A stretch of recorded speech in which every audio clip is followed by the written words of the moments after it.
नमस्कार, जय हिंद दोस्तों। स्वागत है आपका पॉलिटी रिवीजन का शानदार क्लास। भारतीय संविधान पीवाईक्यू वन लाइन विगत परीक्षाओं में पूछे गए सभी को आप देखेंगे वन लाइनर फॉर्म। वीडियो को लाइक कर लीजिएगा, चैनल पर नए हैं चैनल को सब्सक्राइब कर लीजिएगा और जब आप वीडियो को समाप्त करेंगे तो गारंटी के साथ आपको पॉलिटी का एक अधिकांश हिस्सा तैयार हो चुका होगा। तो चलिए शुरू करते हैं आज का ये बेहतरीन टॉपिक और वीडियो को अंत तक जरूर देखिएगा क्योंकि ये आपको बहुत ही ज्यादा हेल्पफुल रहने वाली है।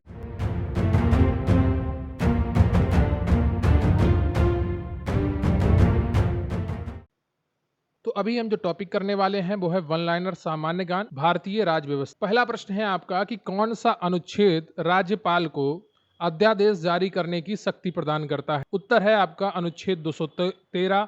यूपी पीसीएस मेंस 2016 में पूछा गया प्रश्न। अगला प्रश्न है आपका कि संघ मंत्रिपरिषद किस सदन के प्रति सामूहिक रूप से उत्तरदायी होती है। सही उत्तर है आपका लोकसभा। यूपी आरओ प्री 2016 में पूछा गया प्रश्न। नेक्स्ट वन लाइनर है आपका कि प्राक्कलन समिति में सदस्यों का कार्यकाल होता है 1 वर्ष का होता है। यूपी पीसीएस मेंस 2016 का प्रश्न है। अगला प्रश्न है आपका कि कोई विधेयक जिसमें केवल व्यय अंतर्निहित है और अनुच्छेद 110 में विनिर्दिष्ट कोई विषय उसमें सम्मिलित नहीं है तो वो क्या हो। तो संसद के किसी भी सदन में प्रारंभ किया जा सकता है। यूपी पीसीएस मेंस 2016 का प्रश्न था ये। अगला प्रश्न है आपका कि कौन अपने प्रधानमंत्री काल में लोकसभा के सदस्य। चंद्रशेखर। यूपी पीसीएस प्री 2016 का प्रश्न है। तो इसमें 3 अन्य ऐसे प्रधानमंत्रियों के नाम होंगे जो राज्यसभा, ये चंद्रशेखर एक उनमें से थे जो लोकसभा के सदस्य। अगला प्रश्न है आपका कि कौन सरकारिया आयोग का सदस्य था। Doctor SR Sen. UP RO pre 2016 का प्रश्न। अगला प्रश्न है आपका कि भारत में राष्ट्रीय विकास परिषद कब गठित की गई थी। 6 अगस्त 1952 को की गई थी। यूपी पीसीएस मेंस 2016 का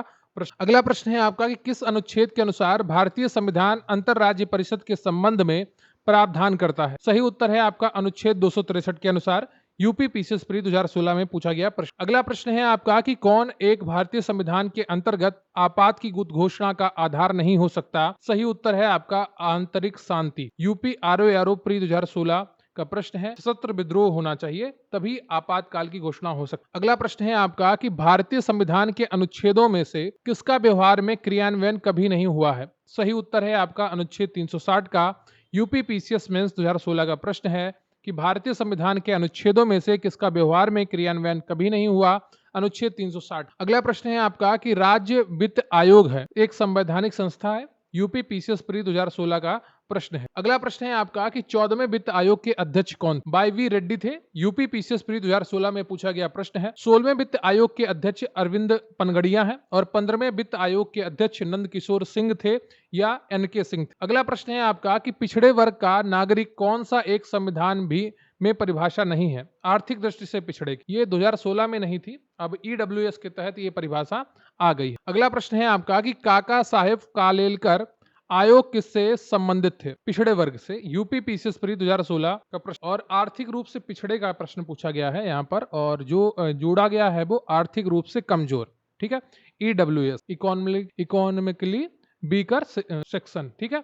तो यहाँ पर ये जोड़ा गया है EWS आर्थिक दृष्टि से पिछड़े और आर्थिक दृष्टि से कमजोर, दोनों में काफी अंतर है, ये बात ध्यान रखिए। अगला प्रश्न है आपका कि भारत के संविधान में उल्लिखित भाषाओं के बारे में क्या सही है। बोडो संविधान की 8वीं अनुसूची में स्वीकृत भाषा है। 4 ऑप्शन और रहे होंगे। यूपी पीसीएस मेंस 2016 का प्रश्न है।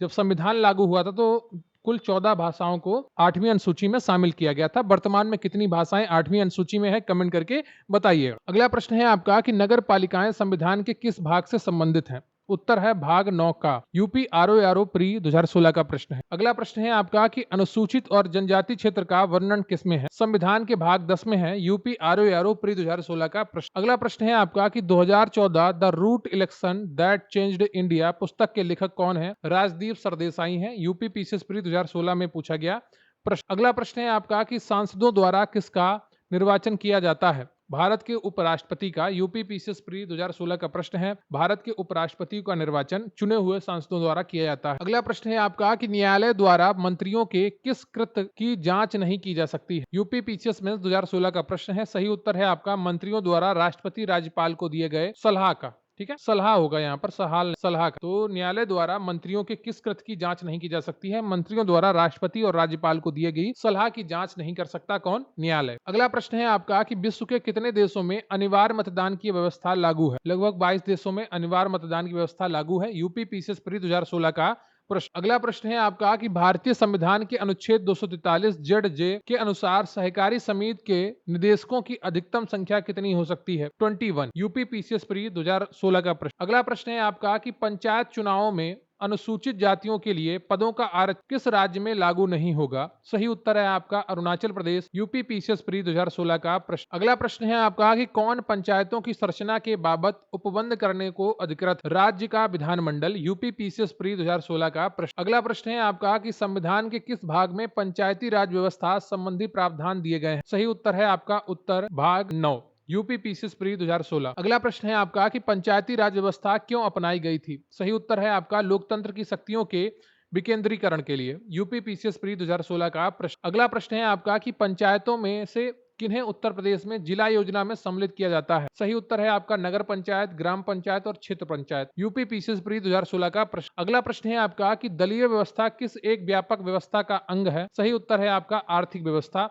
एमपी पीसीएस प्री 2016 का अगला प्रश्न है आपका कि चीन की समाचार एजेंसी का क्या नाम है? सही उत्तर है आपका new China news. UP PCS pre 2016 4-5 agency रही होंगी, चीन की थी, बाकी नहीं थी। इस तरीके के प्रश्न भी परीक्षाओं में पूछे जाते हैं। अगला प्रश्न है आपका कि भारतीय संविधान के प्राधिकृत हिंदी पाठ में किसके द्वारा प्रकाशित करने के लिए अधिकृत किया गया है? 58वां संशोधन 1987। यूपी आरओ एरो प्री 2016 का प्रश्न। अगला प्रश्न है आपका कि संविधान संशोधन में से किसके द्वारा भारत में महिलाओं के लिए ग्राम पंचायतों में 1/3 यानी कि 1/3 स्थान आरक्षित किया गया है? सही उत्तर है आपका 73वां संविधान संशोधन। कौन से ईयर में हुआ था कमेंट करके बताइएगा। यूपी पीसीएस जे प्रीलिम्स 2016 और यूपी पीसीएस मेंस 2016 में पूछा गया प्रश्न। अगला प्रश्न है आपका कि भारतीय संविधान की 11वीं अनुसूची में पंचायतों के लिए कुल कितने विषय निर्धारित किए गए हैं? सही उत्तर है आपका 29। यूपी लोअर सबऑर्डिनेट प्री 2016 का प्रश्न। अगला प्रश्न है आपका कि भारत में एक उच्च न्यायालय के बारे में क्या सही नहीं है? उच्च न्यायालयों के न्यायाधीशों की नियुक्ति राज्यपाल करता है, यह सही नहीं है, बाकी अन्य सही रहे होंगे। यूपी पीसीएस प्री 2016 का प्रश्न। अगला प्रश्न है आपका कि भारत का संघीय न्यायालय स्थापित किया गया था वर्ष 1937। कानून पारित हुआ था वर्ष 1935 में, भारत शासन अधिनियम 1935, उसी के तहत वर्ष 1937 में भारत का संघीय न्यायालय स्थापित किया गया था। यूपी पीसीएस जे प्री 2015 में पूछा गया प्रश्न। अगला प्रश्न है आपका कि भारत के संविधान में उद्देशिका का विचार लिया गया है यूएसए के संविधान से? यूपी पीसीएस प्री 2015 का प्रश्न है। अगला प्रश्न है आपका कि विश्व का सबसे बड़ा संविधान है उत्तर भारत का? यूपी पीसीएस प्री 2015 का प्रश्न। अगला प्रश्न है आपका कि लिखित संविधान का प्रारंभ किस देश में से हुआ? सही उत्तर है आपका उत्तर अमेरिका। एमपी पीसीएस प्री 2015 का प्रश्न। अगला प्रश्न है आपका कि किस एक को नागरिकों के मौलिक अधिकारों का रक्षक तथा भारत के संविधान का अभिभावक माना जाता है? सही उत्तर है आपका उच्चतम न्यायालय। यूपी लोअर सबऑर्डिनेट प्री 2015 का प्रश्न। अगला प्रश्न है आपका कि भारतीय संविधान का कौन सा अनुच्छेद प्रशासनिक अधिकरण से संबंधित है? सही उत्तर है आपका अनुच्छेद 323 का या 323 ए। यूपी लोअर सबऑर्डिनेट 2015 और यूपी पीसीएस प्री 2016 में पूछा गया प्रश्न। अगला प्रश्न है आपका कि लोकसभा में अनुसूचित जातियों और अनुसूचित जनजातियों के लिए स्थानों का आरक्षण किस अनुच्छेद के तहत हुआ है? अनुच्छेद 330। यूपी लोअर सबऑर्डिनेट प्री 2015 का प्रश्न है। अगला प्रश्न है आपका कि लोक सेवा आयोग के कार्य का वर्णन संविधान के किस अनुच्छेद में मिलता है? सही उत्तर है आपका अनुच्छेद 320। यूपी लोअर सबऑर्डिनेट प्री 2015 का। अगला प्रश्न है आपका कि किस एक प्रलेख को किसी व्यक्ति की स्वतंत्रता का महानतम रक्षक माना जाता है? तो बंदी प्रत्यक्षीकरण जो रिट जारी करता है सुप्रीम कोर्ट, अनुच्छेद 32 को माना जाता है। यूपी लोअर सबऑर्डिनेट प्री 2015 में पूछा गया प्रश्न। ये रिटें हाई कोर्ट भी जारी कर सकता है, कौन से अनुच्छेद के तहत जारी कर सकता है कमेंट करके बताइएगा। अगला प्रश्न है आपका कि कौन सा एक भारतीय संविधान का संघीय लक्षण नहीं है? एकल नागरिकता। ठीक है, ये संघीय संविधान में ज्यादातर सामान्यता एकल नागरिकता नहीं होती है, लेकिन भारत में है। यूपी पीसीएस प्री री एग्जाम 2015 और यूपी पीसीएस प्री 2016 का प्रश्न। अगला प्रश्न है आपका कि भारतीय संविधान की विशेषता नहीं है अध्यक्षात्मक सरकार, ये भारतीय संविधान की विशेषता नहीं है। यूपी पीसीएस मेंस 2015 का प्रश्न। अगला प्रश्न है आपका कि भारतीय संविधान का अभिभावकत्व निहित है सर्वोच्च न्यायालय। यूपी पीसीएस मेंस 2015 में पूछा गया प्रश्न है। देखिए 2 बार ये इस तरीके का प्रश्न परीक्षा में पूछा जा चुका है, तो इसको थोड़ा ध्यान रखिएगा। अगला प्रश्न है आपका कि कौन सी भारतीय संविधान की विशेषता नहीं है? अध्यक्षात्मक सरकार। भारत में अध्यक्षात्मक सरकार नहीं है, भारत में लोकतंत्रात्मक या संस्थात्मक सरकार बनती है। यूपी पीसीएस मेंस 2015 का प्रश्न। अगला प्रश्न है आपका कि भारत में संसदीय प्रणाली की सरकार है क्योंकि मंत्रिपरिषद लोकसभा के प्रति उत्तरदायी होती है।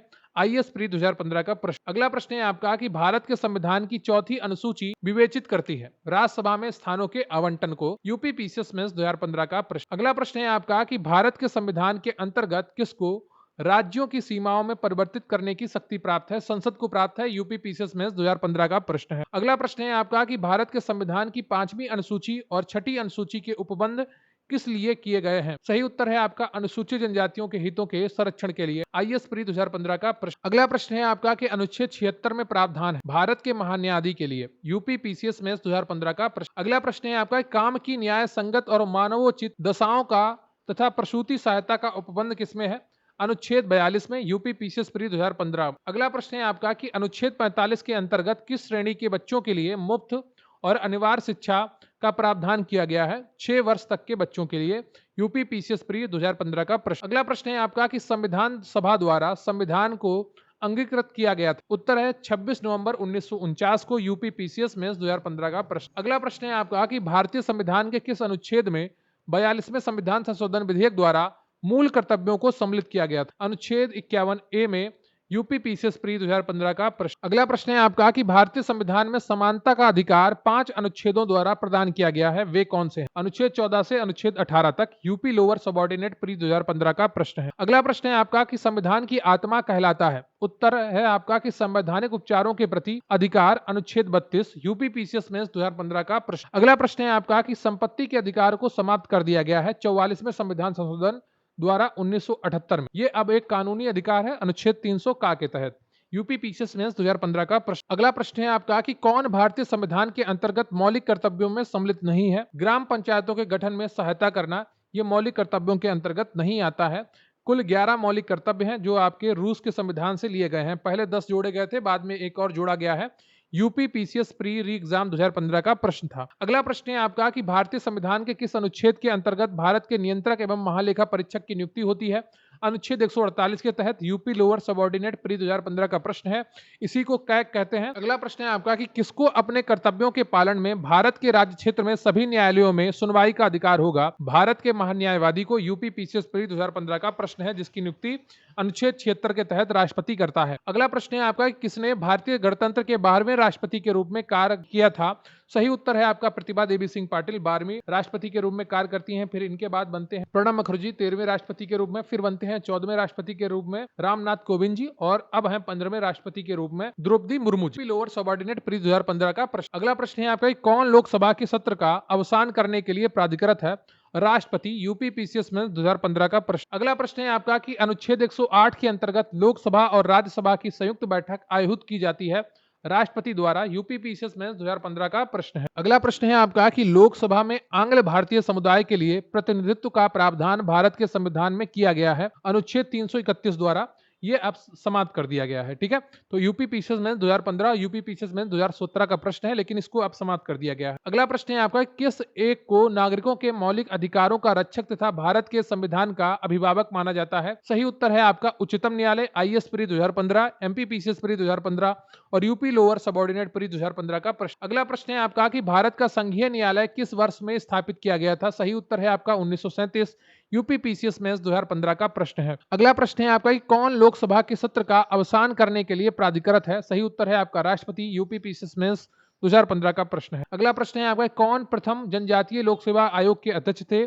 पीए संगमा थे। यूपी पीसीएस प्री 2015 का प्रश्न। अगला प्रश्न है आपका कि उच्चतम न्यायालय ने किस मामले में पाया कि केंद्रीय अन्वेषण ब्यूरो एक पिंजराबंद तोता है? सही उत्तर है आपका कोयला आवंटन घोटाला बाद। UP PCS pre 2015। अगला प्रश्न है आपका कि किसी राज्य में राज्यपाल की नियुक्ति संविधान के किस अनुच्छेद के तहत होती है? सही उत्तर है आपका अनुच्छेद 155। यूपी पीसीएस प्री 2015 का प्रश्न। सही उत्तर है आपका बिना संसद सदस्य हुए कोई व्यक्ति मंत्रिपरिषद का सदस्य रह सकता है 6 महीने तक। यूपी पीसीएस में 2015 का प्रश्न। अगला प्रश्न है आपका कौन सा राज्य अनुच्छेद 170 के तहत उस प्रावधान का अपवाद है जिसमें कहा गया है कि एक राज्य के विधानसभा के गठन में 60 से कम सदस्य नहीं होंगे? सही उत्तर है आपका सिक्किम। यूपी पीसीएस में 2015 का प्रश्न है। अगला प्रश्न है आपका कि लोक लेखा समिति की रिपोर्ट प्रस्तुत की जाती है? उत्तर है लोकसभा में। यूपी पीसीएस में 2015 का प्रश्न। अगला प्रश्न है आपका कि धन विधेयक को प्रस्तुत किया जाता है लोकसभा में। यूपी पीसीएस में 2015 का प्रश्न है। अगला प्रश्न है आपका कि संसद में शून्य काल का समय होता है दोपहर 12 बजे से अपराह्न 1 बजे तक। यूपी पीसीएस में 2015 और यूपी पीसीएस प्री री एग्जाम 2015 का प्रश्न है। अगला प्रश्न है आपका कि किसको राज्यों की सीमाओं को परिवर्तित करने की शक्ति प्राप्त है? सही उत्तर है आपका संसद को।